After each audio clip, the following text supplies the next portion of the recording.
C, ஏன் உங்க வீட வாங்கல? எங்காவது போய் தொலைய. வீட்டு பக்கம் வந்துடாதுன்னு. மரியாதை வெளில போயிடு. போ, வெளியில போ போ.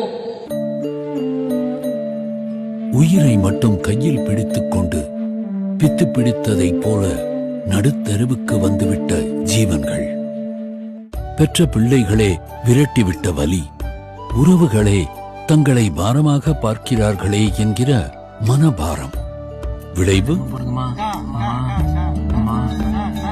அன்றாடம் நம் பாதையில், நாம் செல்லும் சாலையில் தினம் தினம் இந்த காட்சி அரங்கேறுகிறது. அந்த யாசகர்கள் நம்மை நெருங்கும் போது கண்டதும் கண்டும் காணாதது போல நகர்கிறோம், தள்ளி நிற்கிறோம், தவிர்க்கிறோம். தேசத்தின் குறைகளாக இவர்களை பார்க்கிறோம்.